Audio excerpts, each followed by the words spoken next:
I don't know what's killing him.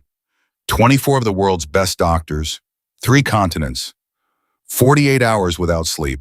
And that was all Dr. Harmon had left, 5 words in a fist against the wall. In a mansion worth more than most countries, the only son of the most feared man alive was turning blue, dying breath by breath. And nobody, not one genius in that building full of geniuses, had a single answer. Nobody except a barefoot 10-year-old girl from the poorest hollow in Appalachia standing in a hallway where she had no business being staring at a flower. Subscribe. Drop your city in the comments. Let's see how far this story goes. The first time Willa Mercer saw a man cry without making a sound, she was 4 years old, standing in a doorway in Harlan County, Kentucky, watching her father load the last box into a truck that was leaving and not coming back. She didn't cry herself. She watched. That was what she did. By the time she was 10, she had learned that watching, really watching, the kind that cost you nothing and told you everything was the most powerful thing a person with no power could do. That knowledge was the only thing she had brought with her to the Caruso estate. And tonight, it was the only thing standing between a baby and a grave. It was 2:47 in the morning when the intercom crackled to life. Willa was already awake. She was almost always already awake. She lay on the narrow cot in the servants' quarters, one arm behind her head, listening to the house the way Granny Holt had taught her to listen to the woods, not for any one sound, but for the moment the sounds stopped being what they were supposed to be. Something had changed in this house 2 days ago. She'd felt it before she could name it. A tightness in the hallways, guards moving faster, doctors arriving through the service entrance at odd hours, being walked upstairs by Paxton Webb himself, which never happened. Paxton Webb did not escort people. Paxton Webb watched other people escort people. Her mother Jolene slept in the cot against the opposite wall, or she was pretending to sleep, which amounted to the same thing. Jolene Mercer had been pretending not to see things for so long, it had become its own kind of survival skill.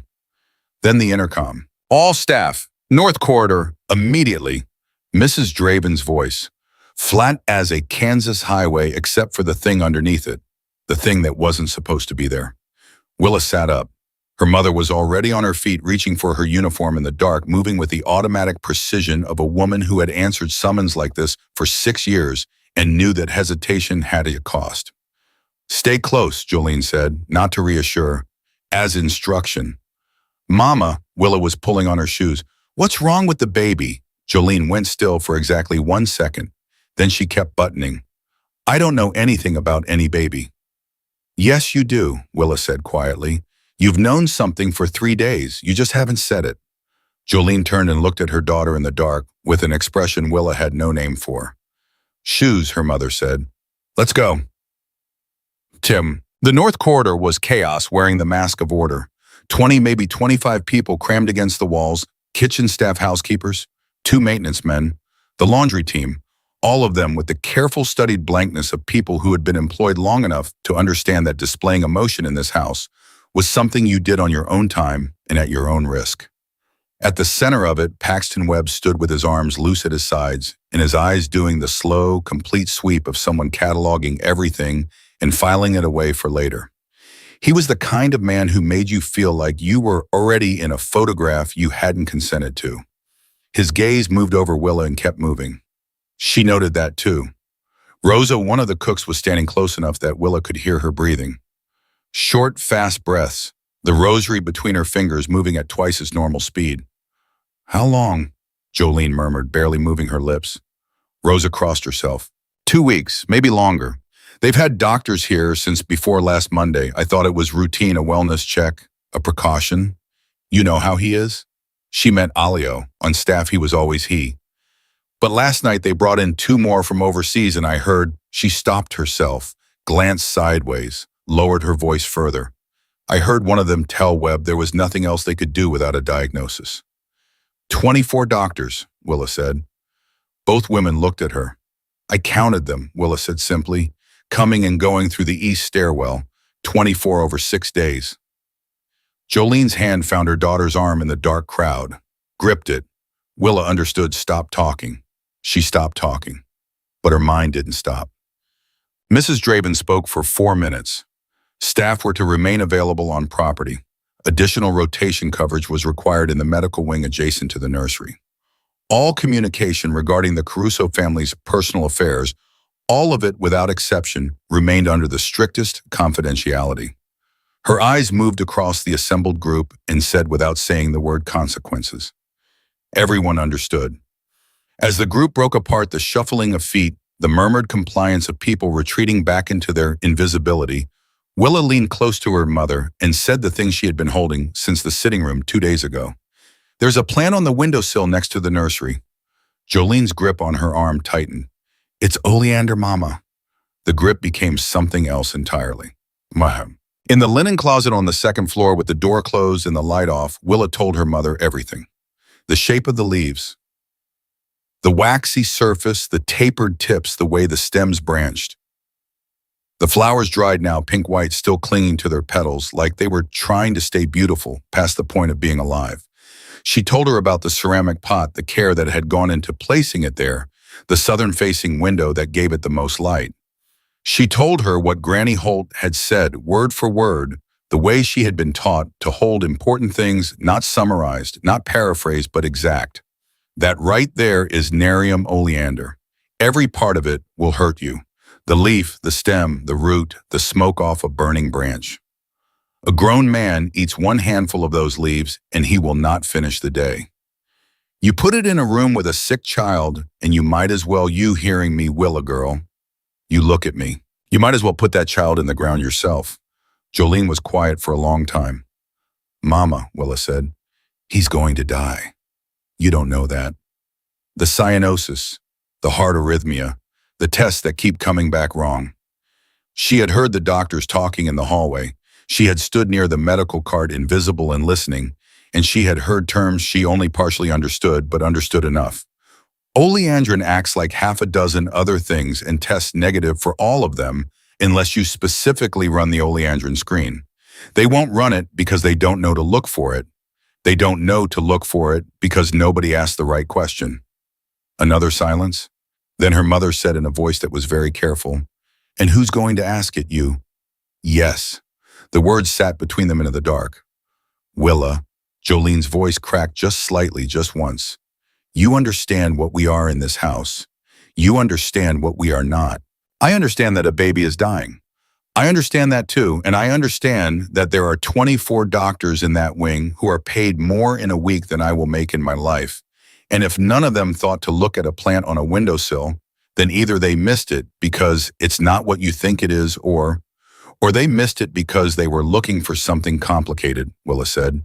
Because when you're that smart and that expensive, you look for something complicated. You don't look at the flower. Silence. A long, honest, terrifying silence. Jolene opened the closet door. Light fell across her face. Willa looked at her mother, really looked, and saw the thing she always saw underneath the careful composure, a woman who had been afraid for so long that fear had become the background noise of her entire life. Not weakness. Never weakness. The fear of a person who has run out of safety nets and learned to treat the ground like a friend. If you're wrong, Jolene said slowly, we're gone before morning. I know. And if you're right, she stopped, started again. If you're right, you do not make yourself into a story. You tell them what you know, you answer what they ask, and then you step back. You do not become something they have to manage. Willa nodded. You promise me that. I promise. Jolene looked at her daughter for a long moment. Then she stepped out of the closet. Then go, she said, before I change my mind. Paxton Webb was on the second floor outside the temporary medical station, reviewing something on a tablet while a junior guard stood at his elbow doing his best impression of furniture. Willa walked directly toward him. The junior guard saw her first. He was 20-something, broad across the chest, with the specific alert expression of someone who had been given authority recently and hadn't yet decided what to do with it. Hey, he stepped into her path. You can't be up here. Willa looked straight past him. Mr. Webb, she said. Paxton Webb did not look up from the tablet. Mr. Webb, my name is Willa Mercer. My mother is Jolene Mercer, East Wing Housekeeping. I need to tell you something about the baby. The junior guard put a hand on her shoulder, not roughly, but with the firm, dismissive pressure of someone moving an obstacle. I said, there is an oleander plant in the sitting room adjacent to the nursery. Willa said louder now, steady, not shouting but not yielding either. Nerium oleander. It's been there for at least 2 weeks. Every part of it is toxic. The toxin is called oleandrin. It attacks cardiac function. It mimics half a dozen other conditions. The test for it is not part of a standard panel. Nobody would think to run it unless they already knew to look. Silence. The junior guard's hand went still on her shoulder. Paxton Webb raised his eyes from the tablet. He looked at her.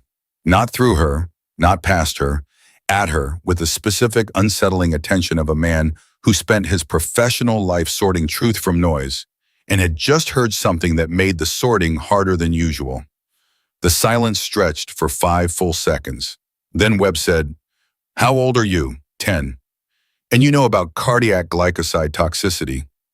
"I know what my great-grandmother taught me," Willa said. "She was a healer in Harlan County.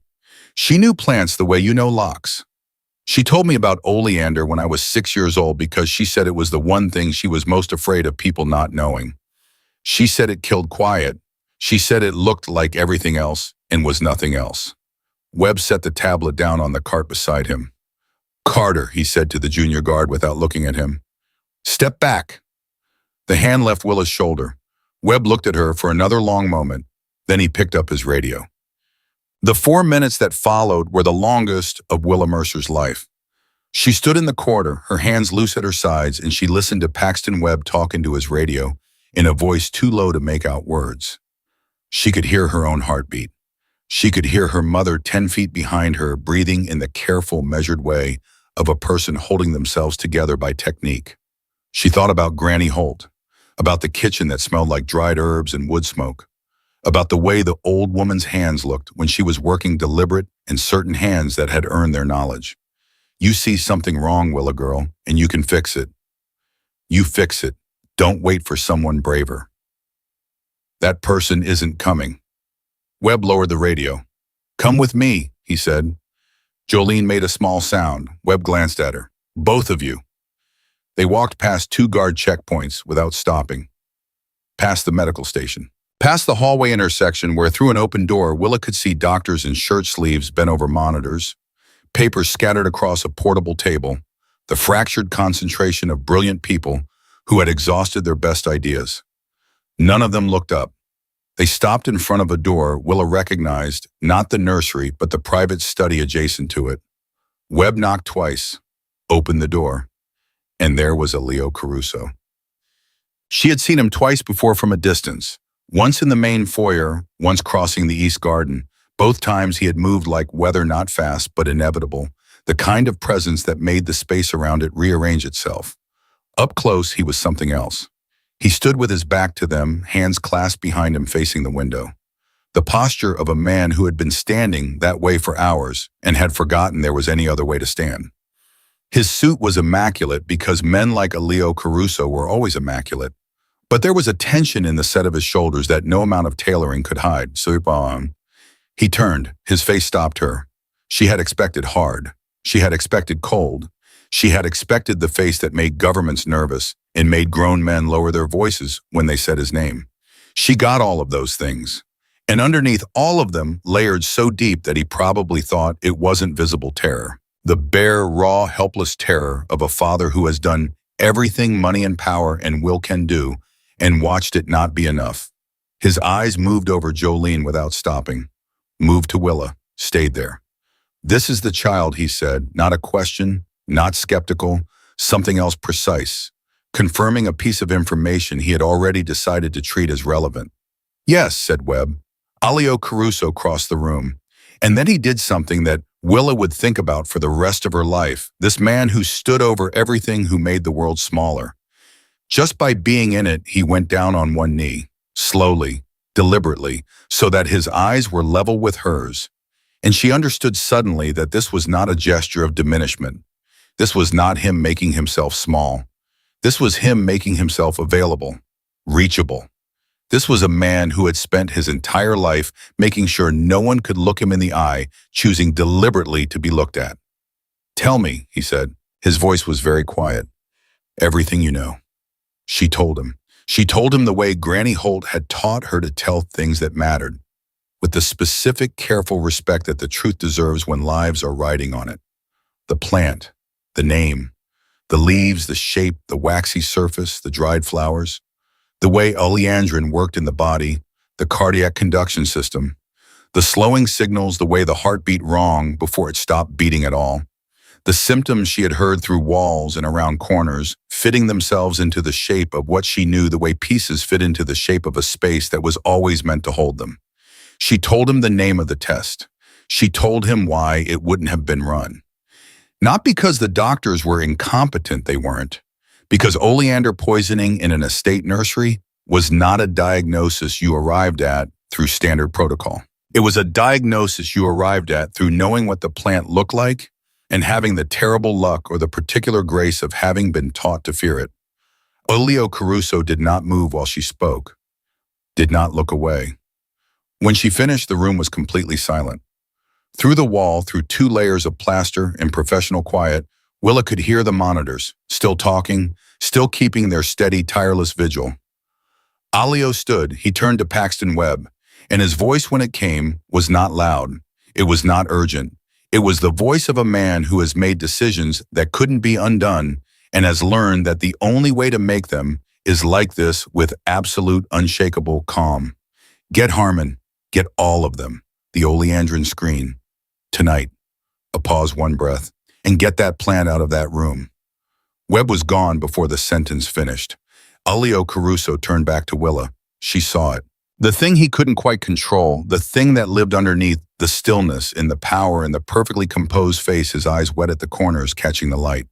He blinked. Once. The control came back. But she had seen it, and she understood in that moment something about power that nobody had ever been able to explain to her in words.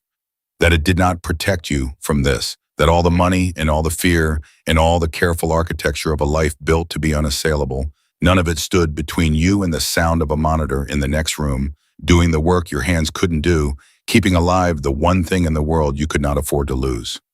You stay here, he said. His voice had steadied. Almost. You and your mother. Don't go anywhere. He walked out. The door closed. Jolene Mercer sat down in the nearest chair, put her face in her hands. Willa stood in the center of the room perfectly still and listened. The monitors kept talking. Somewhere deep in the house, footsteps were running. The waiting was its own kind of violence. Jolene had stopped pretending to be calm approximately 90 seconds after Olio Caruso walked out of the room. She sat in the chair with her hands pressed flat against her thighs and her eyes fixed on the middle distance, doing the math that mothers do when everything has already been set in motion and the only thing left is the outcome. Willa stood near the window, not looking out of it, just standing, feeling the house around her, the way it had shifted, the way the air had changed, the way even the sounds were different now. The footsteps that had been walking were running. The voices that had been low were urgent. Something had been set in motion, and it was either going to save that baby or it was going to end everything the Mercers had built in 6 quiet, invisible years in this house. Sit down, Jolene said without looking at her. I'm fine standing. Willa, sit down. You're making me nervous.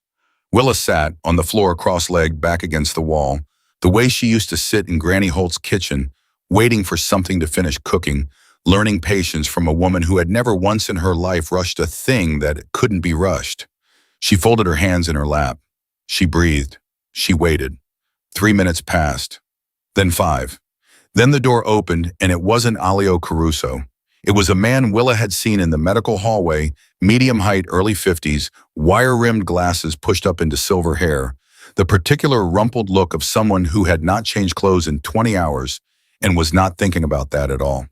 He had a tablet in one hand and a phone pressed to his ear with the other, and he stepped into the room and looked at Willa with an expression she could not immediately read. He finished his phone call, lowered it, looked at her for a long moment. You're the one who identified the plant, he said. Yes, sir. Dr. Harmon, he said. Not introducing himself so much as placing himself, establishing a reference point. I've been the lead physician on Nicolo's case for 11 days. He pulled a chair from near the wall and sat in it directly in front of Willa, which surprised her, the deliberateness of it, the choice to be at her level. I need you to describe exactly what you observed, not what you concluded, what you saw specifically. Willa told him, again, the same details, the same precision.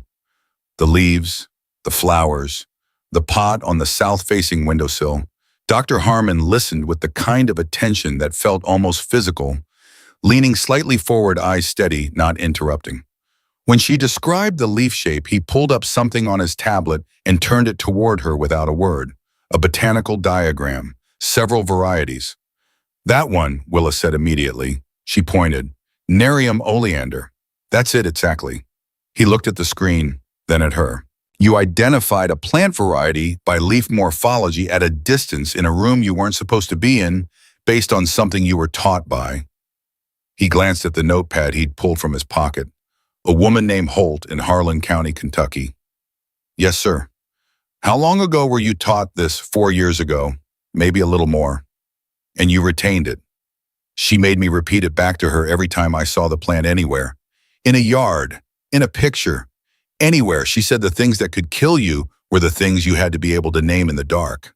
Willa paused. She lost a neighbor's child to oleander when she was young. She never got over it. She made sure I wouldn't make the same mistake. Dr. Harmon was quiet for a moment. He wrote something on his notepad. Then he looked up. The oleandrin toxicology screen requires a specific blood draw protocol, he said. We're setting it up now. Results will take between 40 and 70 minutes depending on the lab processing time. He closed the notepad. If you're right, he stopped himself. Start it over. If the results confirm what you believe, then the treatment path is established and we begin immediately. If the results are negative, they won't be, Willa said. He looked at her. I'm not being arrogant, she said quickly. I know what I saw, and I know what the symptoms are. They match exactly. Not almost, exactly. Dr. Harmon studied her face for a moment with the expression of a man who had spent decades evaluating the difference between confidence and certainty and was recalibrating something. 40 minutes, he said. He stood. Sit tight. He left. Jolene exhaled like she'd been holding it since the man walked in. You told a world-class physician that his tests won't come back negative. They won't. Willa. Mama. She turned and looked at her mother. I'm not wrong. Jolene looked at her daughter, this small, certain barefoot girl in plain clothes, and said nothing. Because the thing about Willa, the thing Jolene had known since the child was barely walking, was that she was not given to declarations. She didn't announce things.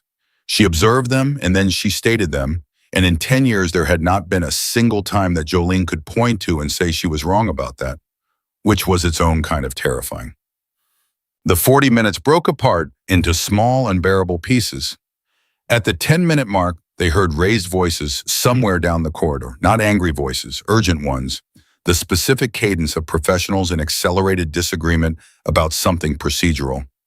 Willa couldn't make out the words, but she caught the shape of it, someone pushing back, someone else overriding.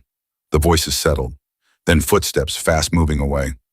At the 20-minute mark, Paxton Webb opened the door, looked at them, look that contained no information, was designed to contain no information, and closed it again without speaking. Jolene's rosary had appeared from somewhere. She was not Catholic. She had found it in a parking lot 7 years ago and kept it because she said some things just need to be held. At the 30-minute mark, Willa heard something through the wall. She heard it before she understood it, just a change in the acoustic quality of the space next to them. Something shifting in the rhythm of the monitors, a voice speaking quickly in a language she didn't know. And then cutting through all of it, a sound she absolutely knew. A baby crying, loud and angry and full and completely overwhelmingly alive. Willa stood up, her mother's head came up. They looked at each other. The crying continued, the full-throated, furious, indignant cry of an infant who has strong opinions about being inconvenienced, which is the best possible sound a sick baby can make, because sick babies don't have that kind of volume, that kind of force. Sick babies cry thin and tired. This was neither thin nor tired. That's, Jolene started. Yeah, Willa said. The door opened. Dr. Harmon. He looked different, not his clothes, not his face exactly, but something in the way he was holding himself. Like a string that had been pulled tight for 11 days had just in the last 5 minutes been allowed to relax. The preliminary screen came back, he said. The room held its breath. Oleandrin, significant levels, consistent with prolonged low-dose exposure over a period of approximately 2 to 3 weeks. Jolene made a sound. Small, involuntary. We've begun treatment, Dr. Harmon continued. The protocol for oleandrin toxicity is established, and we have everything we need on site. His response has been immediate, which is consistent with the toxin level, and his age, once you remove the source and begin intervention, the body responds quickly in an infant. He paused. The crying you just heard was Niccolo pulling out his IV line. He is by all current indicators going to be fine. The silence that followed was the specific silence of relief, not quiet exactly, but a different quality of noise. The kind where the air itself seems to let something go, Doctor. Harmon looked at Willa. You were right, he said. You were completely, specifically, precisely right, and I owe you an apology. Willa blinked. For what? When Webb told me what you'd said, a 10-year-old, a plant of folk remedy diagnosis, my first reaction was to dismiss it. His voice had the careful evenness of a man being more honest than was comfortable. I still ran the test because Caruso ordered it and because I couldn't not run it, but I will tell you plainly I did not expect it to come back positive. That's okay, Willa said. It is not okay, he said firmly, but without anger. You had information. You presented it clearly and with specific, accurate detail. The correct response was to treat it as information, not as the opinion of a child who didn't belong in the hallway. He paused. The correct response was what you gave me when I finally asked, and I should have asked 11 days ago. The room was very quiet. There is something else, Doctor, Harmon said. His tone shifted, careful now, precise in a different way. I've been asked to relay a request. He looked between Willa and Jolene. Mr. Caruso would like to see you. Both of you. The nursery itself was smaller than Willa had imagined, or maybe it felt small because of how many people were in it. Doctors stepping back, a nurse repositioning equipment, two security men standing at angles that managed to be both unobtrusive and completely present. The monitors had been partially quieted, the lights were lower, and in the center of all of it, Leo Caruso sat in a chair beside a crib holding his son. Nico was smaller than Willa had expected, though she wasn't sure what she had expected. He had his father's dark hair fine and damp against his forehead, and he was wrapped in a white blanket, and he was looking up at Leo with the serious, unfocused attention of a very young child encountering the world fresh. His color, and Willa looked for this first before anything else, his color was pink. Not blue, not gray, pink. Leo looked up when they entered. He looked at Willa for a long moment. Then he looked down at his son. Then he looked at Willa again, and in the brief transit between those two gazes, she saw the thing again, the thing she had seen in the study, the rawness, the absence of armor. Come here, he said quietly. Not a command, an invitation. Willa crossed the room, stopped a few feet from the chair. She could see Nico clearly now, the rise and fall of his small chest steady, the grip of his fingers around his father's finger, determined and unthinking the way babies hold on to things.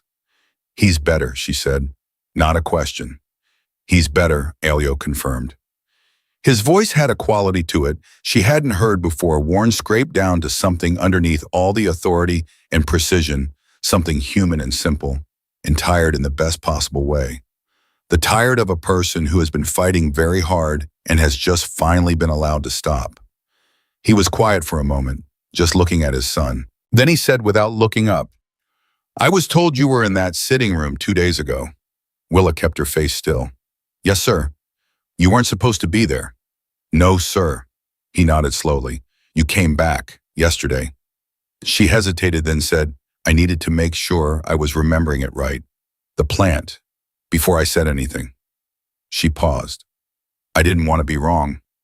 Alio raised his eyes from Nico. You could have come to someone 2 days ago. I know. Why didn't you? The honest answer was complicated, but Willa had learned from Granny Holt, from her mother, from 10 years of watching people, and the cost of their choices, that complicated answers mostly reduced to something simple if you were willing to say it plainly. Because I'm the maid's daughter, she said, and I didn't know if anyone would listen. The room was very quiet. Alio Caruso looked at her for a long time. Long enough that it might have been uncomfortable, except that it wasn't. It was something else. Something that felt like being assessed and found to be exactly what you were, and having that be acceptable. I'm listening now, he said. Jolene, standing near the door, made a very small sound. The people who placed that plant, Willa said carefully, Do you know who it was? Something changed in Alio's face. A compression, the armor coming back, but partially selectively like a man putting on a coat over an open wound rather than letting the wound show. That is something we are looking into, he said. His voice had gone back to its professional stillness, but only in its surface layer. Underneath it, she could hear something else.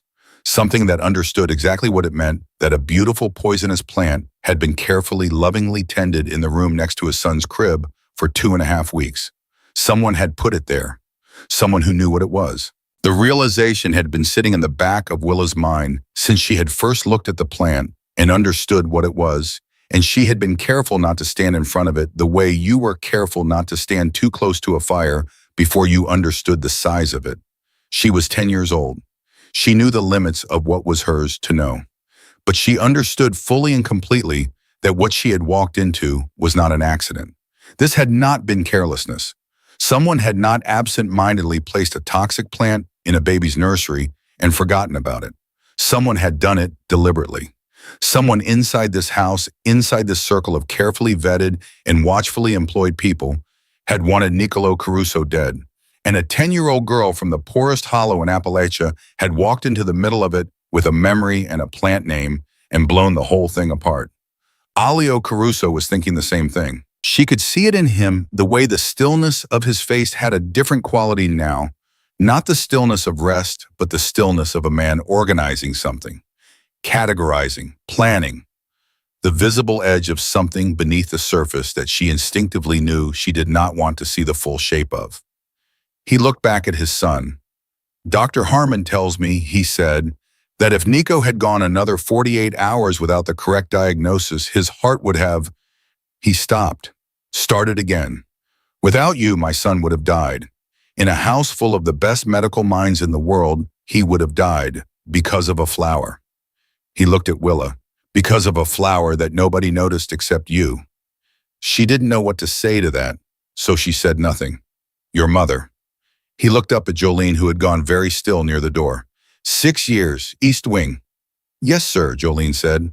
Her voice was perfectly controlled. Your employment is permanent, Alio said, as of tonight, with a salary adjustment to reflect that. He paused.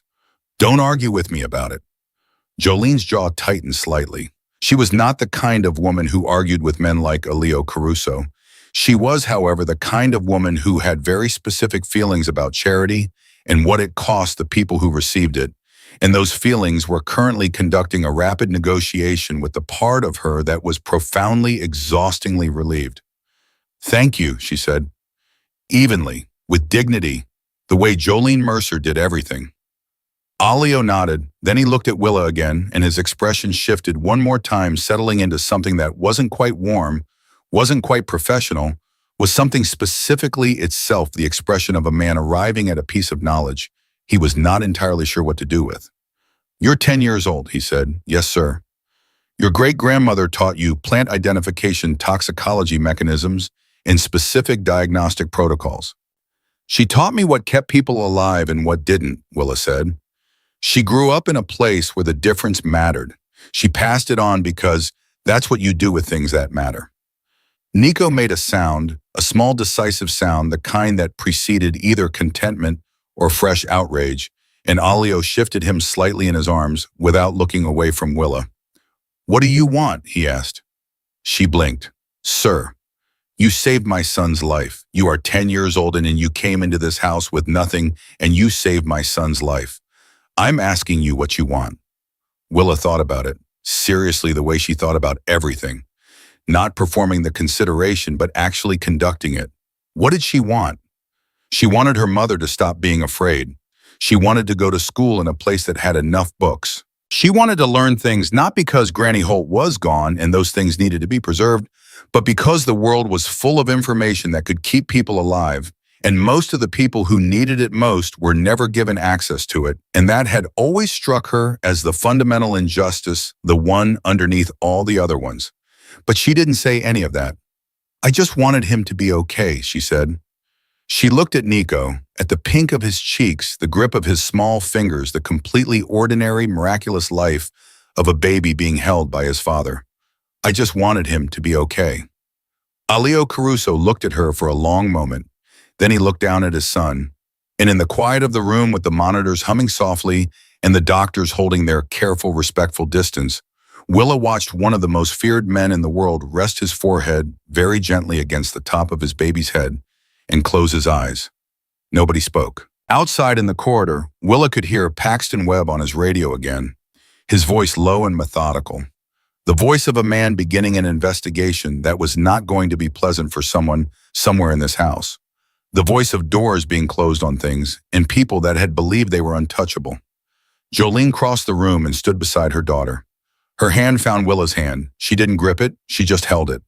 They stood there together, the maid and her daughter in the nursery of the most powerful man any of them would ever know, and they watched a father hold his living son in the small breathing quiet of a crisis that had ended and a different one that was just beginning.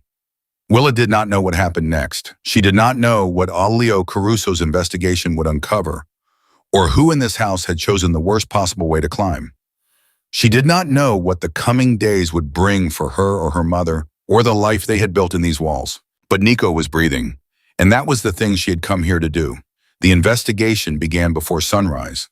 Willa knew because she could hear it, not the investigation itself, but the shape of it, the way the house reorganized around it, the same way water reorganizes around a stone dropped into it.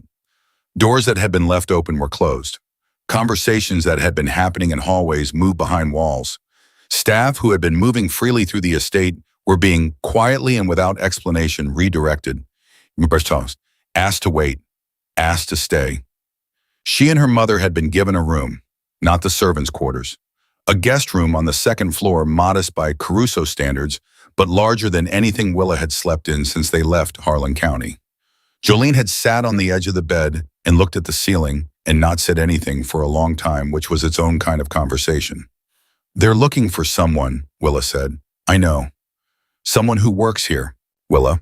Or someone who has access to here. Someone who knew where the nursery was and knew that a plant in the sitting room would—" "Willa." Her mother's voice was not sharp. It was the voice Jolene used when she needed her daughter to understand the distance between what was true and what was theirs to speak out loud. "We are guests in this room because a man is grateful. We are not investigators. We are not involved." Willa was quiet for a moment. "The plant was there for 2.5 weeks, she said. Whoever placed it watched the baby get sicker every day and did nothing." "I know. That's not an accident, Mama. I know what it is." Jolene turned and looked at her daughter, and her eyes carried the full weight of a woman who had spent her life in proximity to dangerous things and had survived by understanding exactly how close was too close. "And it has nothing to do with us. We told them what we knew. That is where our part ends." Willa looked at her hands. "Go to sleep," Jolene said. "Please." Willa lay down. She did not sleep. By 7 in the morning, 4 members of the household staff had been separated from the others. She didn't see it happen. She felt it, a different frequency in the quiet, a specific kind of absence. Rosa came to the door of the guest room just after 7 with a tray and a face that was trying very hard to be the face of someone who had nothing to say. "They took Marco to the East office," Rosa said almost under her breath, setting the tray down. "And the 2 day guards from the nursery corridor." And she stopped. "And who?" Willa said. Rosa looked at Jolene, not at Willa. The look said, "I'm not sure I should be saying this in front of the child." Jolene gave her the look back that said she already knows more than both of us combined. "Say it." "Mrs. Fenwick," Rosa said. Jolene set down her coffee cup. Mrs. Fenwick was the head florist.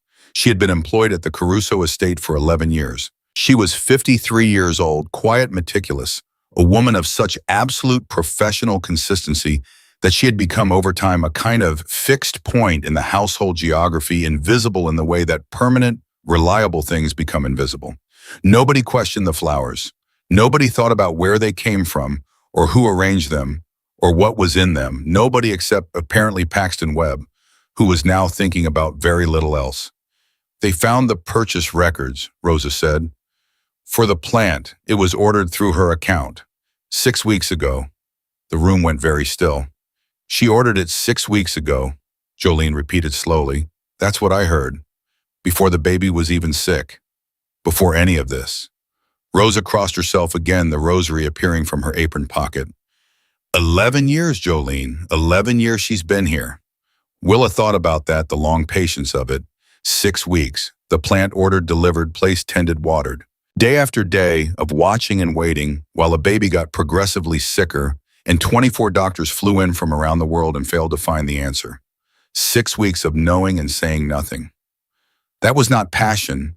That was not impulse. That was something cold and deliberate and planned by someone who understood exactly what they were doing and had decided it was worth it.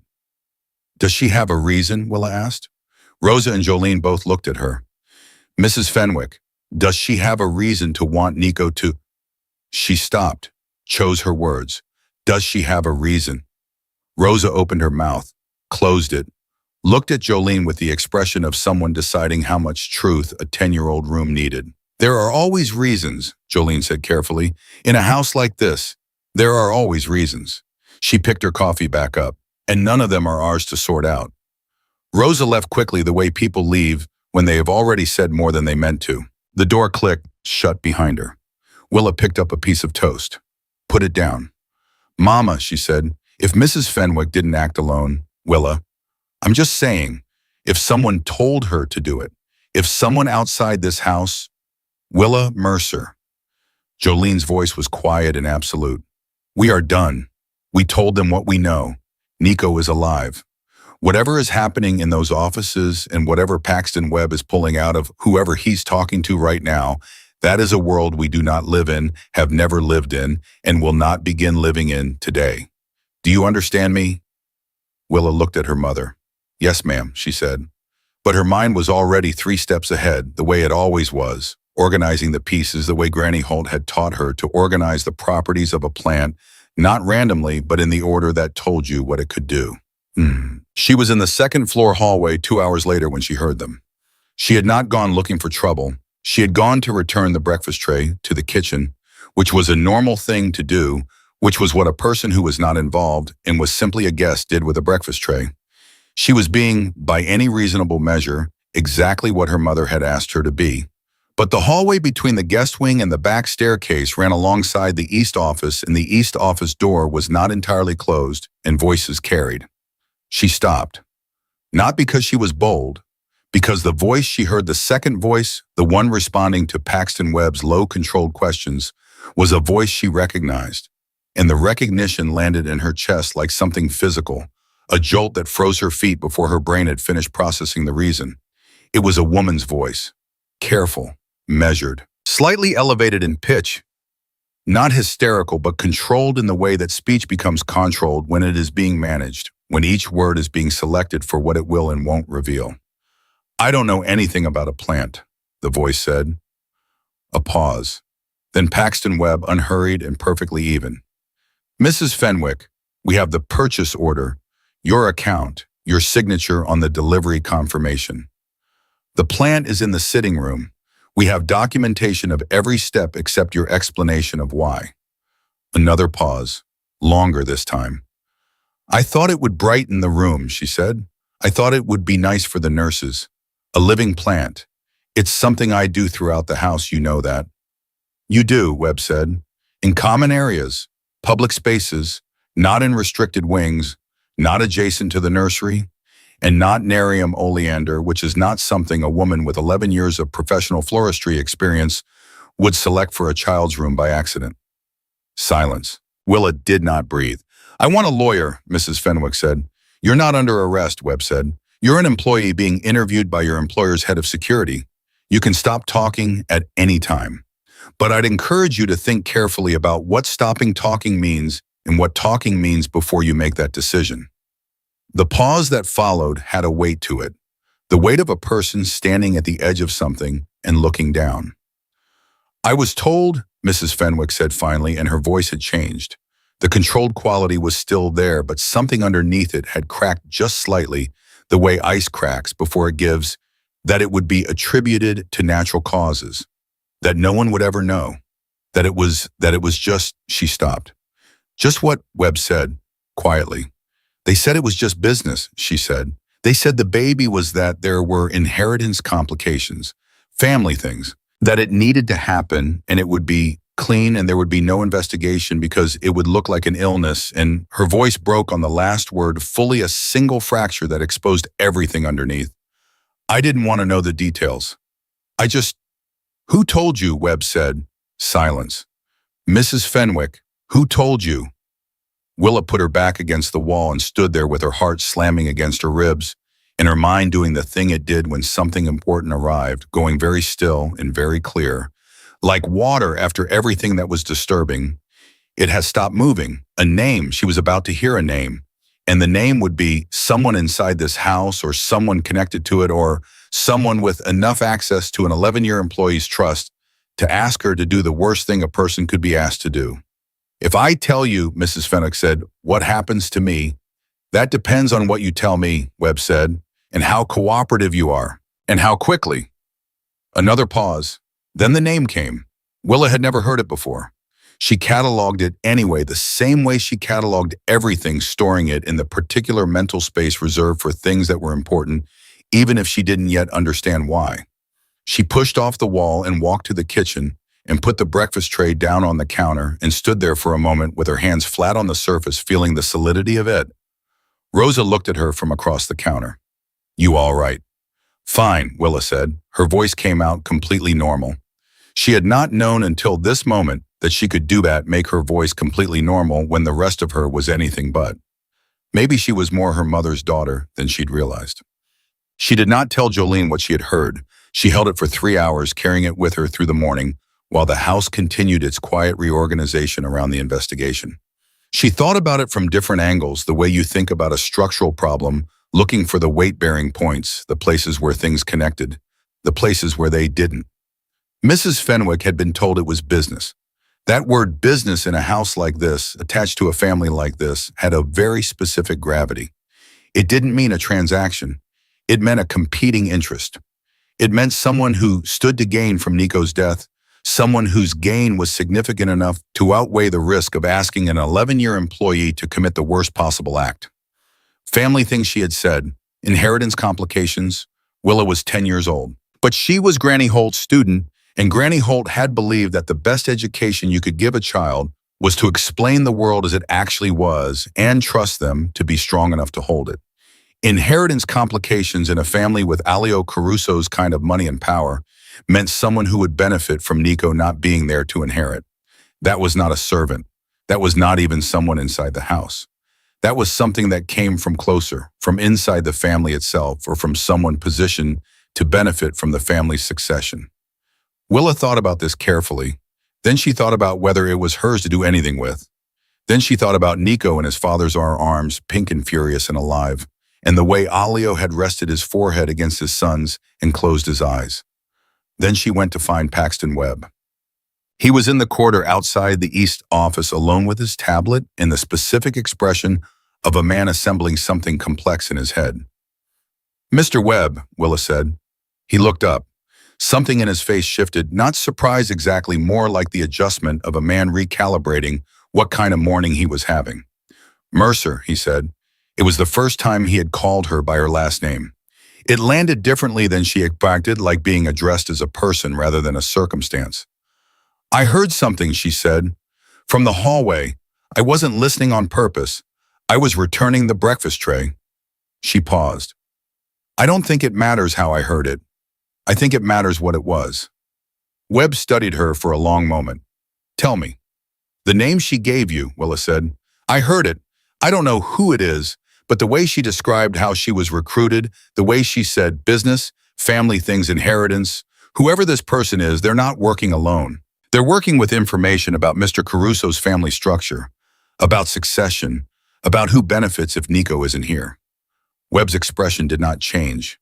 That was its own kind of information, the non-change of a face that was processing something significant and choosing not to display it. You understood all of that, he said. Yes. From one overheard conversation. Yes. He was quiet for a moment.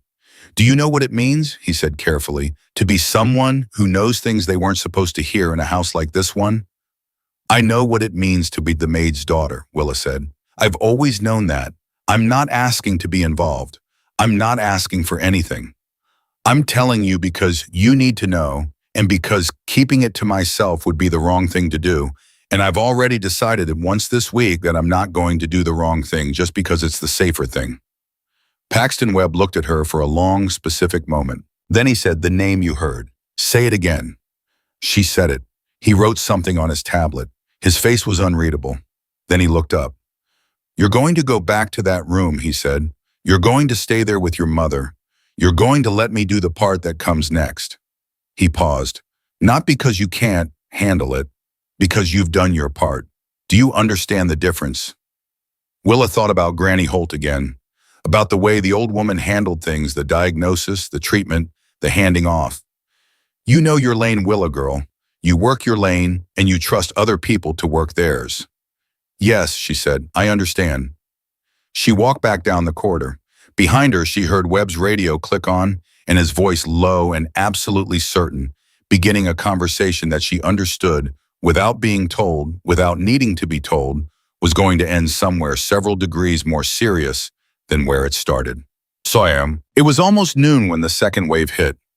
She was sitting with her mother, both of them quiet, a book open in Willa's lap that she was not reading when they heard it, not loud, not chaotic, but with a specific controlled urgency that she had already learned to recognize as the sound of this house responding to a serious threat. Doors, footsteps, the radio cadence of security personnel coordinating. Jolene stood up. "Stay here." "Mama." "Willa, stay." She stayed. She sat on the edge of the bed and she listened. It took 11 minutes. She counted them not obsessively, but the way you count things when you need to hold on to something concrete while everything around you remains unknown. At 11 minutes, the sounds settled. The urgency flattened back into the house's normal hum. At 13 minutes, her mother came back. Jolene closed the door, sat on the bed, put both hands over her face, held them there for a long moment. "Mama, what happened?" Jolene lowered her hands. "They arrested someone at the front gate, someone who was coming onto the property." She paused. "A man named Reeves. He's connected to a Leo's half-brother. The one in..." She stopped. "The one who has been in a legal dispute over the Caruso assets for 3 years." Willa was quiet. "They were waiting for Nico to die," Jolene said. Her voice was very flat, not because she was calm, but because she was past the register where emotion had a useful outlet. And when he didn't, when the treatment started and word got out internally that the boy was recovering, this Reeves person was sent to Bao. She couldn't finish the sentence. She didn't need to. "They sent someone here," Willa said. "Yes." "While we were in the house." "Yes." The weight of that settled over both of them, heavy and specific. The plant had been the first move. A slow patient designed to look natural, first move. And when it failed, when a 10-year-old girl with a memory and a plant name had blown it apart, the response had been immediate, improvisational, desperate, which meant they were not dealing with people who accepted failure gracefully. "Are we safe?" Willa asked. Jolene looked at her daughter. "Yes," she said, with the specific firmness of a mother telling the truth and meaning it completely. "Webb's people got him at the gate, Alio." She paused, and Willa noticed that her mother had said his name, just his name, without the formal distance, and that this represented a shift she was going to think about later. "He put additional security on this room an hour ago. I think he knew before we did." Willa absorbed that. He knew someone might come. He suspected. Jolene folded her hands in her lap. "That's what he does, Willa. That's how he's survived in his world this long.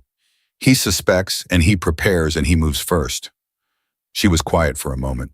"He just didn't suspect the plant. Nobody did.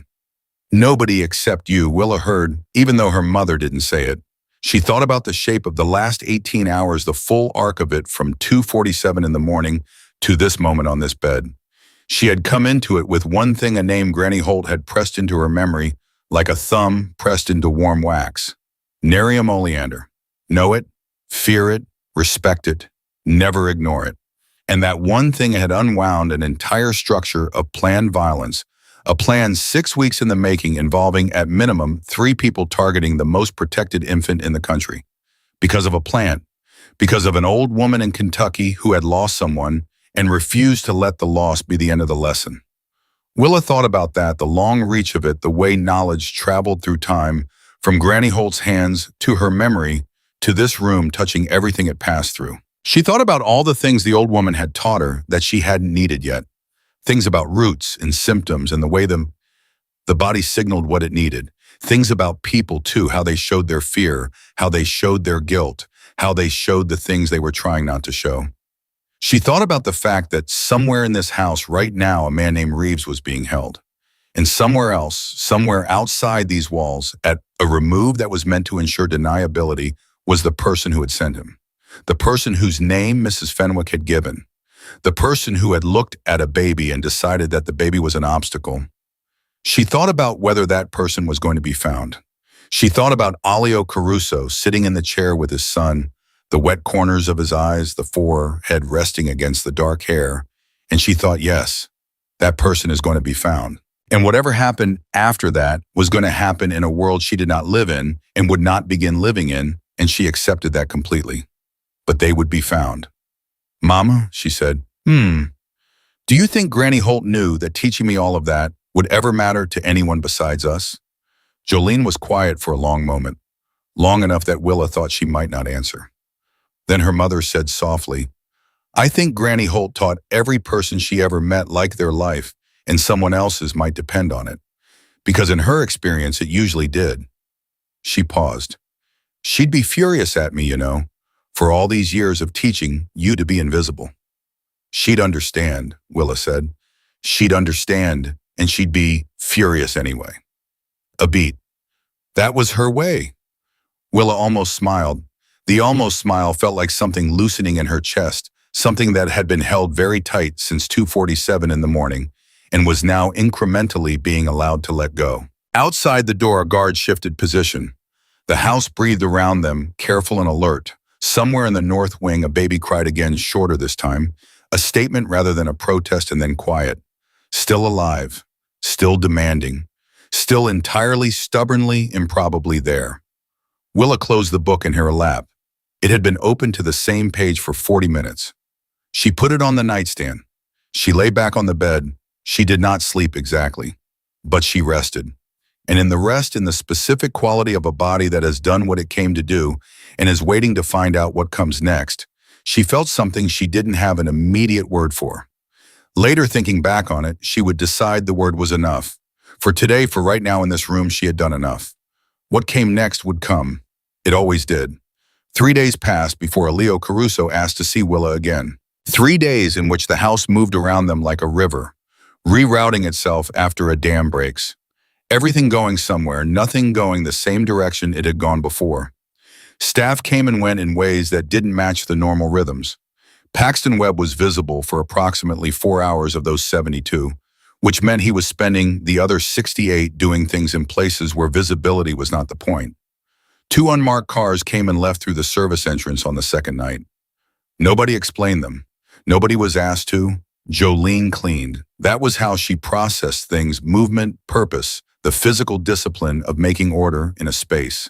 She had been given back her regular duties, but with a quieter corner of the estate, away from the medical wing, away from the north corridor, away from all of it. She accepted this without comment. She cleaned the east wing with the same thoroughness she had always brought to it, and in the evenings she sat with Willa, and they talked about small things, what to eat, whether Willa had been reading The Sound, the old radiator in the corner maid, and did not talk about the large things that were occupying every square inch of the air between them. Willa read. She had found a bookshelf in the second-floor sitting room, not the one near the nursery. A different one, the kind of room that exists in large houses primarily to justify the existence of the furniture in it, and she had been working her way through it with the focused efficiency of someone who had spent most of her childhood without reliable access to books and had never quite gotten over the luxury of them. She read about plants. She read about medicine. She read a book about the history of poisons that she suspected had been sitting on that shelf unopened for a very long time and felt under the circumstances like it had been waiting specifically for her. She was reading this book on the afternoon of the third day when Mrs. Draven appeared in the doorway with the specific posture of a woman delivering a message she did not fully understand the dimensions of. Mr. Caruso would like to see you, she said. In the main study, now please. A pause, so brief it almost wasn't one. Your mother as well. Willa closed the book, set it on the cushion beside her, stood up. Is something wrong? She asked. Mrs. Draven's face arranged itself into the expression of a woman who had been answering questions about Elio Caruso for 11 years and had a fully developed professional policy of never actually answering questions about Elio Caruso. He would like to see you, she repeated. The main study was a different room than the one from 3 nights ago, larger, more deliberate in its arrangement. The kind of room that had been designed to communicate something specific about the person who occupied it, which meant that every detail in it, the desk positioned to face the door, the chairs arranged at exact angles, the absence of anything unnecessary, was a sentence in an ongoing argument about power and who held it. Elio was standing when they entered, not at the window this time. Behind the desk, which was cleared except for a folder, a pen and a phone placed precisely parallel to the folder's edge. He was wearing a different suit than the last time she had seen him, dark, impeccable, fully composed, and his face had returned to something much closer to the face she had imagined before she ever stood in a room with him. The sharp angles, the controlled eyes, the stillness, that was not peace but its opposite, the stillness of something that has burned very hot and very recently and has not cooled so much as decided to stop showing the heat. He was not alone. There was a man to his left that Willa hadn't seen before. 40-something slim, with the carefully neutral expression of someone accustomed to sitting in rooms where very significant things were being decided, without appearing to participate in the deciding. He had a leather portfolio open on his knee and a pen in his hand, and he radiated the specific energy of a lawyer so thoroughly that Willa almost wanted to confirm it aloud. And to Alio's right, standing slightly back, Paxton Webb, who looked for the first time since Willa had met him like a man who had slept. Not long, but some. Alio looked at Willa, then at Jolene, then back at Willa. "Sit down," he said, "both of you." They sat. He remained standing for a moment. Not deliberately, she thought, but because he was the kind of man whose body defaulted to being vertical when he was organizing his thoughts. Then he sat. He opened the folder.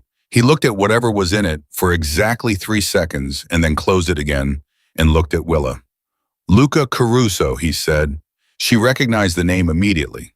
The name Mrs. Fenwick had given Paxton Webb.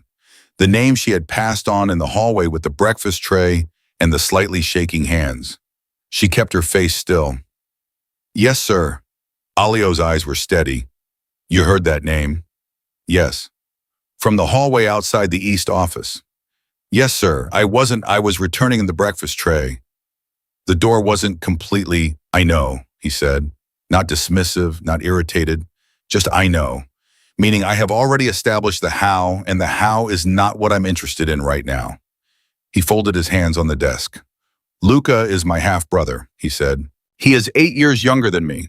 He has been in a legal dispute regarding the distribution of our father's estate for 3 years. He has during those 3 years become progressively more," he paused, chose a word with visible care, "committed to outcomes that my attorneys have been unable to arrive at through legitimate means." The man with the leather portfolio maintained his expression of total professional neutrality. Webb was watching Willa. "He was using Mrs. Fenwick," Willa said. "Not a question, an arrangement of facts. He had been cultivating Mrs. Fenwick for approximately 2 years," Elio said. "Gifts, sympathy, a story about injustice within the family. She was a loyal employee who became convinced over time that Luca was the wrong party and that what she was being asked to do was correction rather than crime." He paused again. "I'm telling you this not because you need to know it, but because you already know most of it, and I am not in the practice of treating intelligent people like they can't handle complete information." Jolene made a very small sound beside Willa. It was the sound of a woman recalibrating something. Reeves, the man at the gate, was Luca's personal security. He was sent here the morning after the treatment began because Luca received information that the plan had failed. Alio's voice remained level. It was a different kind of level than she had heard before, not controlled exactly, but compressed the way something is compressed when it cannot afford to be the size it actually is. The information came from inside this house, a second contact we were not aware of until 40 hours ago. Willa went still. "There was a second person," she said. "Yes." "Who?" Webb answered this one. "The junior physician assigned to overnight monitoring. He had been placed on staff through a medical agency that we have since discovered has connections to Luca's business network. He said it with the economy of a man reporting facts he has verified to the point of being unable to doubt them. He was feeding status updates directly to Luca's team. He is no longer on the property. Jolene's hand found Willa's arm under the table. Squeezed once. Steady. The room held the weight of what had just been said. Two people inside this house coordinated patient, and when the plan failed, prepared to immediately escalate to something irreversible. The thing that Willa had been turning over in her mind for 3 days resolved itself finally into its full shape. It was not a simple plan. It had redundancies. It had contingencies. It had been designed by someone who understood that the first move might fail and had already decided what the second move would be. "Is he Luca? Is he in custody?" Willa asked. Alio looked at her for a long, specific moment. "He is being dealt with," he said, and the way he said it made Willa decide quickly and completely that she did not need to ask a follow-up question. "Okay," she said. He nodded. Then he leaned back slightly, and the compressed quality of the room changed, not disappearing but shifting into something that had more air in it. "I asked you here today," he said, "for 2 reasons. He opened the folder again, turned it so it faced her and her mother, slid it across the desk. Willa looked at it, then at her mother. Jolene was reading it with the focused intensity of a woman who had not been told to expect documents and was therefore reading every word twice.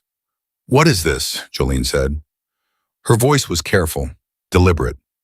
"The first reason," Elio said, "a formal employment contract for you. The terms are on the second page. The salary adjustment I mentioned is there. There is also a housing provision, a residence on the east property separate from the main house, 2 bedrooms. He paused. "You don't have to live in the servants' quarters anymore." Jolene's jaw tightened. "Mr. Caruso, it's not charity, Ray," he said, and something in his voice told Willa he had anticipated this resistance completely and had prepared for it. "You have been an employee of this household for 6 years at a rate that was standard at the time of hiring and was not subsequently reviewed. The adjustment reflects what your position should have been compensating from the beginning. The housing reflects the security risk that has been associated with your presence here over the past 3 days, which is not a risk you created and is therefore not a cost you should bear." He held her gaze. "It is a correction, not a gift." Jolene read the second page. Her face remained very still. Willa watched her mother read the number on that page and absorb it without expression, which was perhaps the most impressive thing Jolene Mercer had ever done in front of her, and the bar for that was high. "The second reason," Elio said. He looked at Willa. "Your daughter," he said, "has a mind that is being wasted." The room went quiet in a new way. "She is 10 years old," and he continued, "and she identified a plant toxin, described its physiological mechanism, named the specific diagnostic test required, and explained why 24 medical specialists had failed to consider it all without notes in a hallway under pressure in the middle of the night." He paused. She then separately identified the probable scope of the conspiracy from an overheard conversation and provided actionable intelligence to my head of security that materially advanced the investigation. Another pause. "She did this while being by every institutional measure a person with no standing, no authority, and no reason to believe she would be listened to." Willa did not know where to look. She settled on his hands folded on the desk, which seemed like a neutral choice. "I want to talk about her education," he said. Jolene set the folder down very carefully. "Her education," she repeated. "There is a school," the man with the leather portfolio said, speaking for the first time. His voice was precise, unhurried. "In Charlottesville. It operates a full boarding program and a day program. It is consistently ranked in the top 3 preparatory institutions in the country. Its science and medical track specifically has placed students in Johns Hopkins, Harvard Medical, and Stanford in each of the last 10 years. He glanced at Willa briefly, then back at Jolene. "Mr. Caruso has made inquiries. There is a place available in the fall cohort." Jolene's hand on the table pressed flat against the wood. Willa recognized this. It was what her mother did when she needed something solid to push against. "You're offering my daughter a scholarship," Jolene said. Her voice had a quality Willa could not read and was trying to. "I'm offering her an education," Alio said. "The distinction matters to me. A scholarship implies a benefactor and a recipient. What I'm proposing is that a child who saved my son's life should have access to the environment that her ability warrants. He paused. Those are not the same thing. And what does it cost us? Jolene said. Not hostile, honest. The question of a woman who had learned at significant personal expense that nothing in the world came without a price, and that the first thing you did with any offer was find the price and look at it directly. Alio was quiet for a moment, then he said nothing. That's not an answer. It is, he said. You and your daughter have already paid. You paid in 6 years of invisible labor. You paid in a night when your daughter chose to step into a hallway she had every practical reason to stay out of. The account does not run in the direction you think it does. Jolene looked at him for a long time. Willa knew her mother was doing the calculation. The full calculation, not just the financial one, but the moral one, the emotional one, the one about what it meant to accept something. This significant from a man in Alio Caruso's position, in what it would cost in terms of obligation and autonomy and the particular fierce self-sufficiency that Jolene had built her identity around. I need to think about it, Jolene said. Of course, Alio said immediately. No pressure, no reaction, as if he had expected this too. Willa looked at the folder, then at Alio. Can I ask you something? He nodded. Nico, she said. How is he today? Something happened to Alio's face. Not dramatic, not visible from a distance, but from here close enough to see the small things she saw, the slight release of something in the muscles around his eyes. The particular softness that was not weakness was something stronger than strength, the thing that exists in a person after they have been genuinely, completely afraid of losing something and have not lost it. He is excellent, Alio said. And he said it the way people say things that are true in every direction, simply without ornamentation, because the truth was sufficient on its own. He pulled out his IV line again this morning, twice. Dr. Harmon says he is the most objectionable patient on the floor. A pause. He gets that from his mother. Willa almost smiled. Did smile actually, she didn't manage to stop it in time. And across the desk, she saw it, the corner of Alio Caruso's mouth moved, just barely. Just once. The ghost of something that under different circumstances in a different version of this man's life might have been the beginning of a real smile. It was gone in half a second. But she had seen it, and she filed it in the same place she filed everything important, carefully, completely, where it would keep. They were in the hallway outside the main study, the folder under Jolene's arm, when Paxton Webb caught up to them. Mrs. Mercer, he said. Then, Willa. Both of them stopped. He looked at Willa with a direct, uncomplicated regard of a man who had done a significant amount of recalibrating over the past 3 days and had arrived at a fixed point he was comfortable with. I owe you an acknowledgement, he said. You don't, Willa said. I do, he said. When you came to me in the corridor, when you stopped me and told me about the plant, my first instinct was procedural. Test it, verify it, report it upward. I did not in that moment treat what you said with the weight it deserved. I treated it as a lead from an unusual source rather than as intelligence from a credible one. He paused. That's a distinction I'll be carrying for a while. Willa looked at him. You still ran the test. I did. And you brought me to him. I did. Then you did your job, she said. You just did it a few minutes slower than you could have. Webb looked at her for a moment. Then he said with the expression of a man encountering something he hadn't anticipated finding, Yeah, that's fair. He nodded at Jolene, walked back toward the east corridor. Jolene watched him go. Then she looked at her daughter. A few minutes slower, she repeated. It's the truth. I know it's the truth, Willa. That's not why I'm looking at you like this. Why are you looking at me like that? Her mother turned and started walking, the folder pressed to her side, her shoes quiet on the floor. Because you're 10 years old, she said, and you just told the head of security for one of the most powerful criminal organizations in the country that he was a few minutes slower than he could have been, and you said it like you were talking about a slightly late delivery. He wasn't offended. No, Jolene agreed. He was not. A beat. Mama, Willa said. The school. Jolene kept walking. You're going to say yes, Willa said. Jolene did not slow down. I'm going to think about it. You've already thought about it. You decided while he was talking. I know the face you make when you've decided something and you're just giving yourself time to be sure about it. Jolene stopped walking, turned, looked at her daughter with an expression that had about 6 layers to it and was not trying to hide any of them. You know the face I make, she said. Yes, ma'am. Her mother was quiet for a moment. What face am I making right now? Willa looked at her carefully. At the set of her shoulders, the way she was holding the folder, the line between her brows that appeared not when she was angry, but when she was trying to hold something together that kept wanting to come apart. The one where you're trying not to cry, Willa said, in the way that would make it real. Jolene Mercer, who had not cried in front of her daughter in 4 years, that Willa could remember not when they left Harlan County, not when the money ran out that first winter, not when the letter came about Granny Holt. Jolene pressed the back of her free hand to her mouth and looked at the ceiling and held it there. Willa waited. After a moment, Jolene lowered her hand. Her eyes were wet but contained. She'd be so proud of you, she said. Her voice barely made it out intact.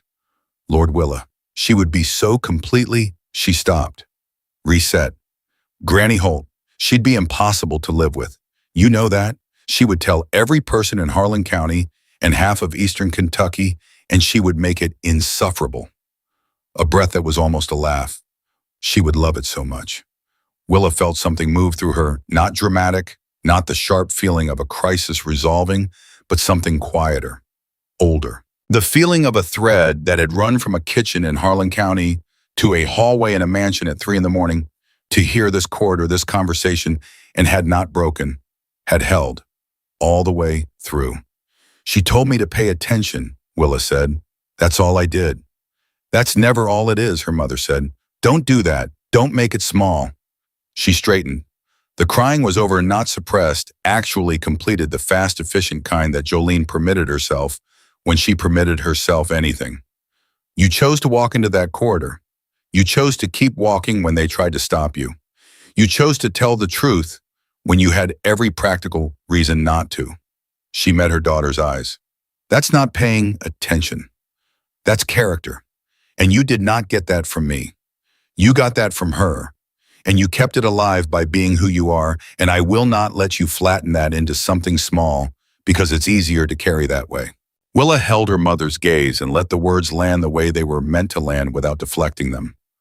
Okay, she said. Jolene nodded, smoothed the front of her uniform once, picked up the folder. Charlottesville, she said. Yeah.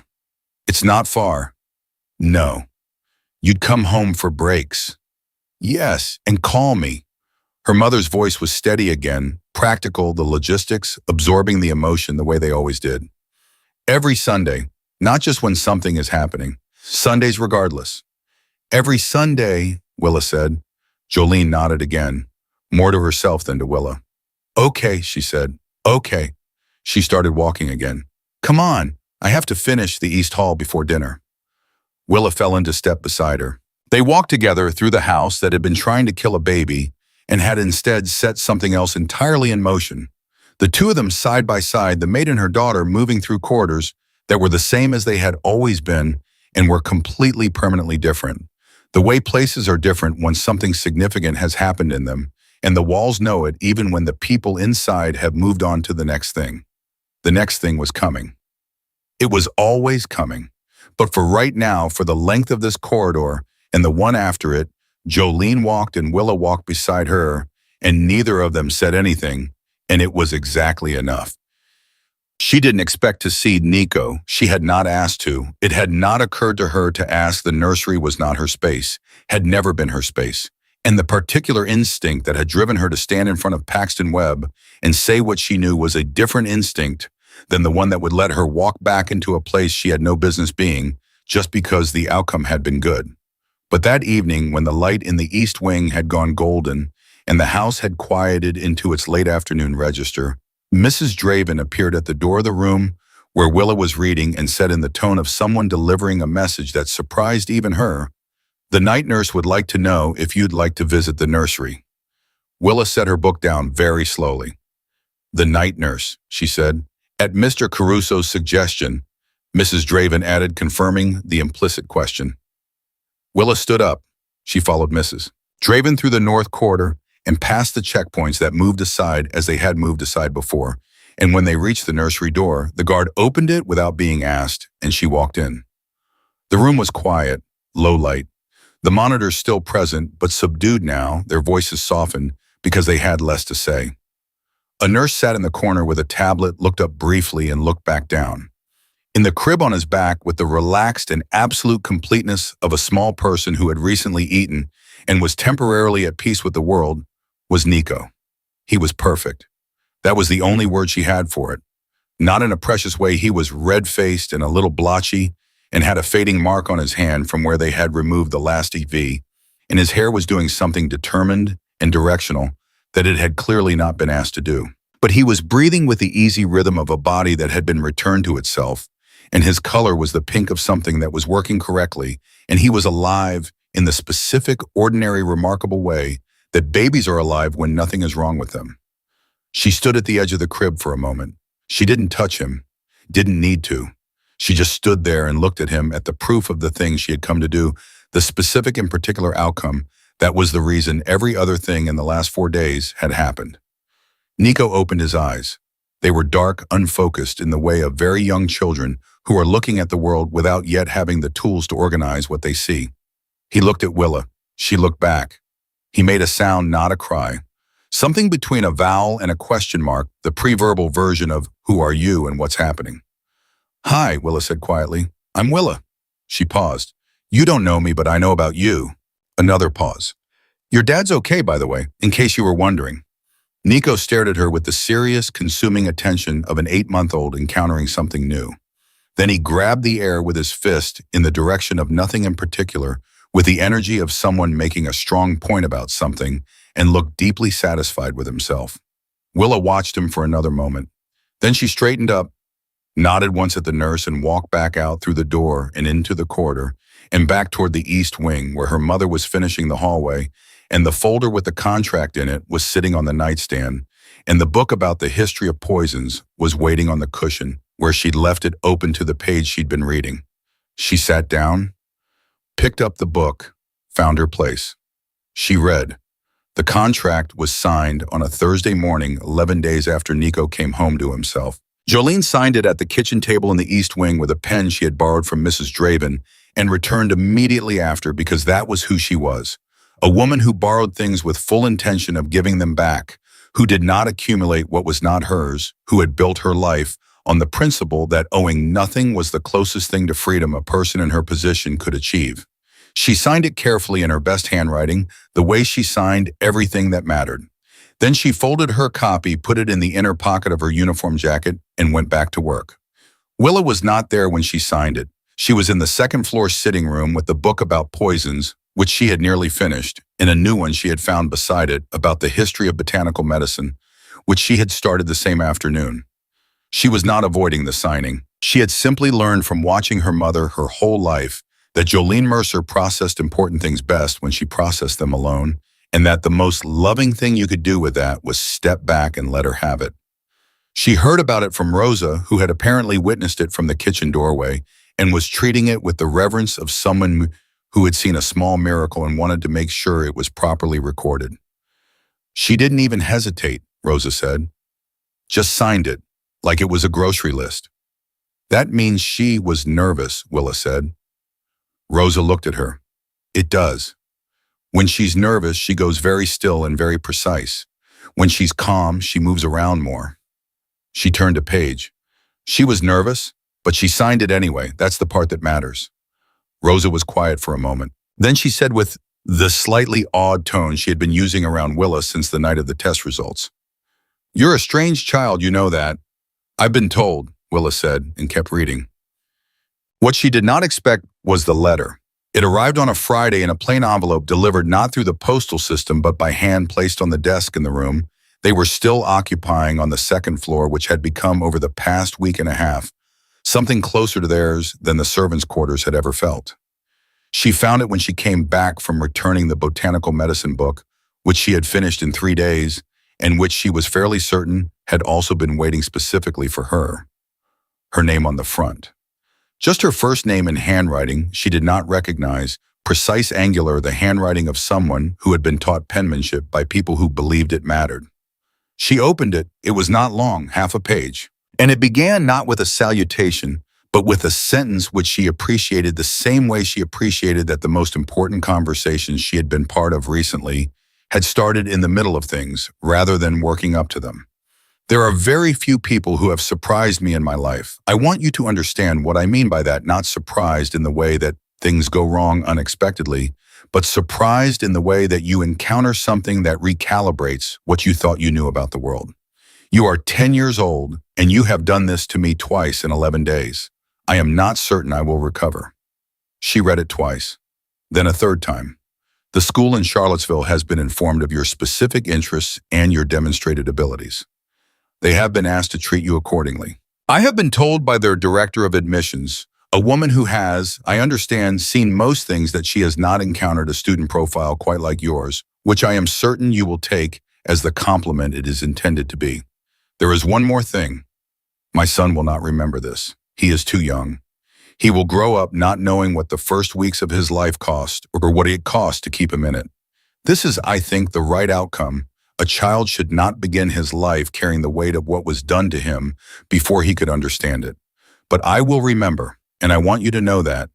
You are not invisible, Willa Mercer. You never were, Mamamu. The world was simply not paying attention. She sat with the letter for a long time. She thought about Granny Holt, who had never owned anything valuable in the material sense, no land, no savings, no safety net of any kind, but who had moved through the world with the particular authority of someone who knew exactly what she carried and what it was worth, who had pressed knowledge into Willa's hands like pressing seeds into ground, not knowing what season they would need, it only knowing that the ground was good and the seeds were real. She folded the letter, put it in her book between the last page and the back cover. She would keep it there until she found a better place, and she would find a better place eventually, somewhere it would last. The last twist came on a Saturday. She had not been looking for it. She had been in the east hallway helping her mother, not because she had to, but because it was something they did together, and she had learned not to take the together parts for granted. When Paxton Webb came around the corner, walking faster than his normal pace, which was not a thing she had observed before and therefore immediately meant something. Mercer, he said. Both of them turned. He looked at Jolene. I need Willa. 2 minutes. Jolene looked at Willa. Willa looked at Webb. What happened? Willa said. Nothing bad, he said, and the specificity of that, the fact that he felt the need to preemptively clarify that it was not bad news, told her that whatever it was had weight to it. Come with me. She followed him down the corridor around the corner to the small anteroom off the main foyer that she had learned was where Webb stationed himself when he was monitoring incoming traffic to the house guest deliveries, anyone who was not staff and was not family. There was a woman sitting in the chair near the window, 60, maybe 65. Small framed, but with the posture of someone who had never once in their life given their spine permission to curve. White hair pinned back, hands folded in her lap with the patient, complete stillness of a person who was accustomed to waiting because she had learned that most things worth waiting for were worth whatever it cost. She was wearing a plain blue dress and the kind of shoes that had been bought for comfort rather than appearance. And she looked up when Willa entered, and her eyes were the specific gray-green of the hills around Harlan County in early spring. Willa stopped walking. The woman looked at her for a long moment. Then she said in a voice that carried the particular music of eastern Kentucky, the vowels long and easy, the consonants soft, the rhythm of it like water moving over the familiar ground. Well, you got taller. Willa's mouth opened, closed. Mrs. Holt, she said. Her voice came out half its normal size. The woman almost smiled. My granddaughter, she said. Clara, you met her once when you were about 6. She found me last spring after I moved to the county home. She tilted her head slightly. Naomi Holt passed 2 years ago, child. I'm sorry you didn't know sooner. The ground did not move, but Willa felt something inside her shift a weight she had been carrying without quite knowing she was carrying it, the unresolved grief of a loss she had been told about in an envelope and had not been able to witness or mark, finally landing somewhere real and specific and present. I didn't know, Willa said. I didn't know she had a granddaughter. She didn't talk about family much, the woman said. Clara went her own way, but she came back. A pause, was. People do sometimes when it matters. She looked at Willa steadily. She sent me here because she heard the story. Something about a plant and a baby and a girl from Harlan County. Her eyes were very steady. She thought Naomi would want someone to be here for it. Willa swallowed hard. She would have, Willa said. She would have wanted to be here herself. She was, the woman said simply. Wasn't she all of it? That was her. You were just the one holding it. The room was very quiet. Webb, standing in the doorway, was looking at the floor with the expression of a man who had arranged for something and was now doing his best to be part of the furniture while it resolved itself. How did Mr. Caruso know to find you? Willa asked. She looked at Webb. Webb looked up from the floor. You mentioned her, he said. In your first conversation with him, you said she was a healer in Harlan County. He had people look. A beat. It wasn't hard. Of course it wasn't. She thought about what it meant to have a Leo Caruso's resources pointed at finding someone, the specific, comprehensive effectiveness of a man who had built a career on knowing things and finding things and never leaving a thread unpulled. The granddaughter of a woman in a county home in eastern Kentucky would not have taken long.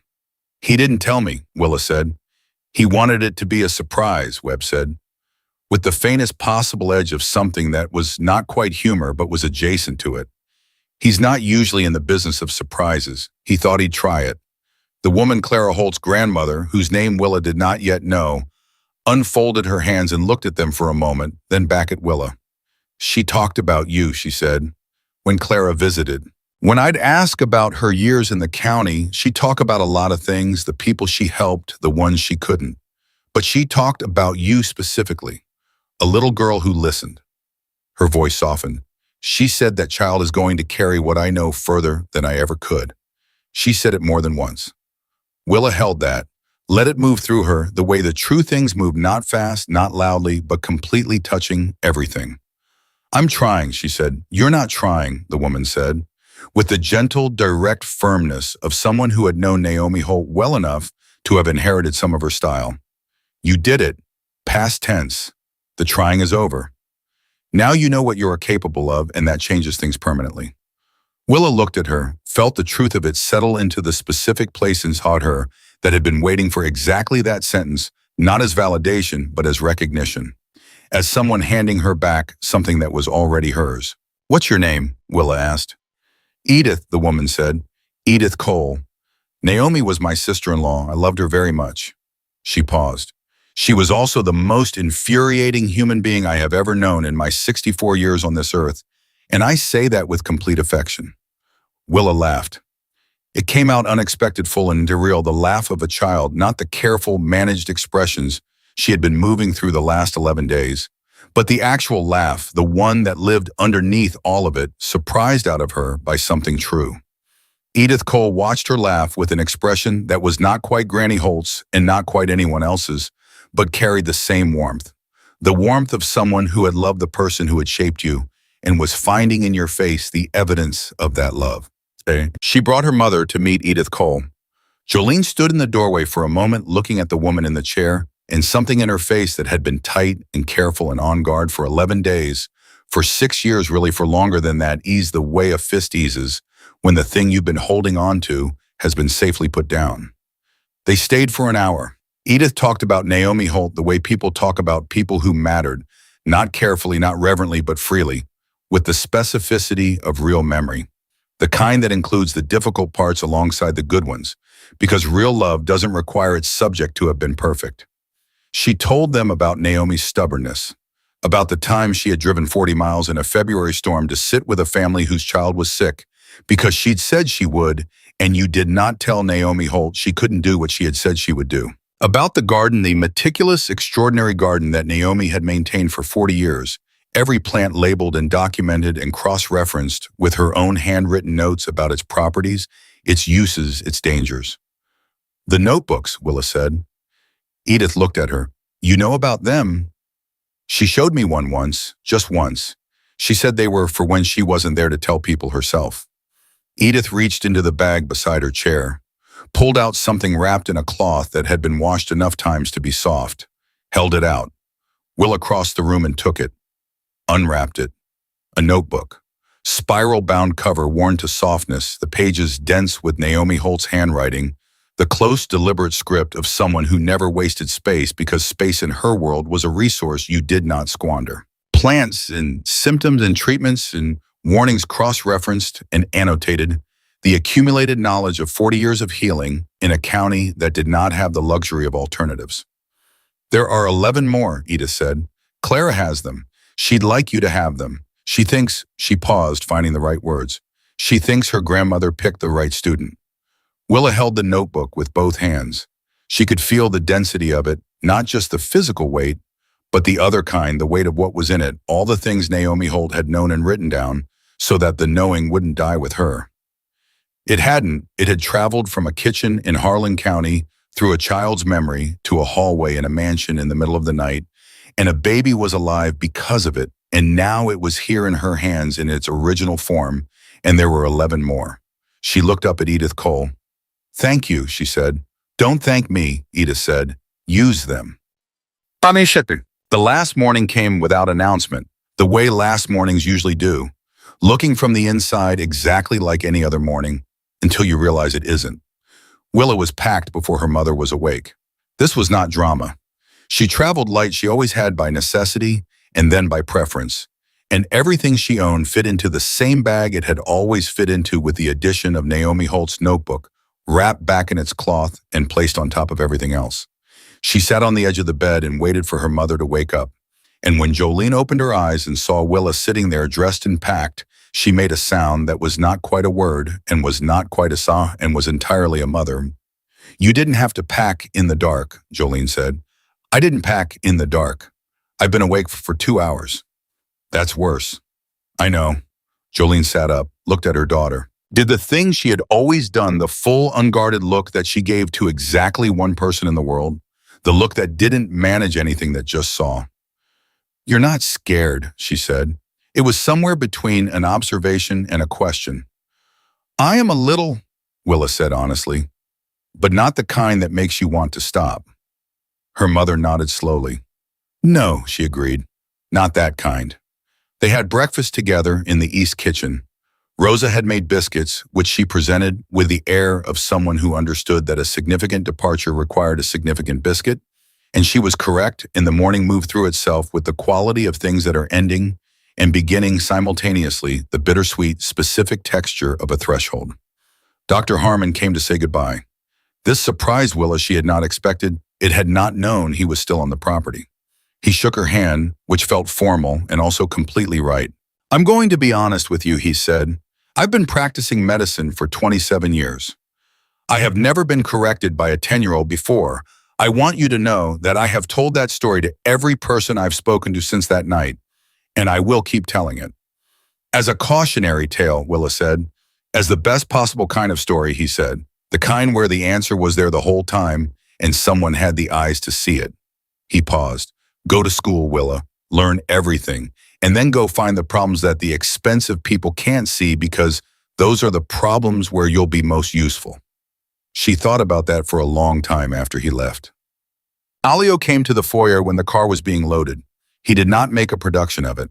He walked in the way he always moved, with the weight of himself fully present, the kind of presence that did not require announcement, and he stood a few feet away while the bag was put into the car, and Jolene spoke quietly to Rosa, and Mrs. Draven made a final note of something on her tablet. Then he looked at Willa. She looked back at him. The school has been told you're coming, he said. If there is anything you need, books, equipment, anything, Webb has a number. You call it, no questions asked. Thank you, she said. Don't thank me, he said, and she almost smiled at the echo of Edith Cole's words, at the way the same instruction kept arriving from different directions, the universe apparently having decided she needed to hear it more than once. Just go learn something that matters. She looked at him. This man who had knelt on one knee to look at her in the middle of the night, who had ordered the test on the word of a child with no standing and no authority, who had found Edith Cole in a county home in Kentucky because she had said a name in a room where he was listening, who was in ways she did not have the language for yet, and probably wouldn't for years, a man of significant damage and significant love, carrying both the same way most people carried only one. "Mr. Caruso," she said, take care of him." She did not need to specify who. He knew. She saw it in his face, the compression, again the thing that lived underneath. But this time it was not fear. It was the other thing, the thing that had been there in the nursery when he put his forehead against his son's head and closed his eyes. "Yes," he said, simply, completely. "I will." She nodded, turned, walked to the car. Her mother was waiting beside the open door, and Jolene put her arm around Willa's shoulders when she reached her. Not holding her back, not holding her still, just putting her arm around her and standing there for one moment before she let go. The warm weight of it, the whole history of the two of them in a single arm across her shoulders. Then Jolene stepped back. Willa got in the car, the door closed. Through the window, the estate moved backward as the car pulled forward, the stone of it, the size of it, the weight of everything it held. She watched it until it was small, and then until it was gone. She opened Naomi Holt's notebook in her lap. The first page. The old woman's handwriting, tight and certain and utterly, completely alive. A list of plants alphabetized with their properties and their dangers, and at the end of each entry, a note, sometimes a case, sometimes a warning, sometimes just an instruction to someone reading it in the future. Someone Naomi had known would come along eventually. At the bottom of the first page, in slightly different ink, written at a different time than the rest added afterward, the way you add the thing you almost forgot, pay attention, not to the obvious, to the quiet thing in the corner that everyone is looking past. That's where the answer almost always lives. Willa ran her thumb along the edge of the page. The car moved through the gates and onto the road, and the road opened up ahead of them, the way roads do, when you are going somewhere you have never been, but have always in some part of yourself that was paying attention before you were been heading toward. Naomi Holt had pressed seeds into the ground of a child without knowing what season they would be needed. She had watered them with stories and warnings, and the weight of her own grief and her own knowledge and her own stubborn refusal to let the things that could hurt people go unnamed. And a baby was alive because of it, and a conspiracy had unraveled because of it, and a 10-year-old girl from the poorest hollow in Appalachia was in a car on a road heading toward the education her mind had always deserved, holding 11 notebooks full of everything that mattered, carrying forward the only inheritance that had ever truly been hers. Some people changed the world with power, some with money, some with the kind of force that made governments take notice and grown men lower their voices.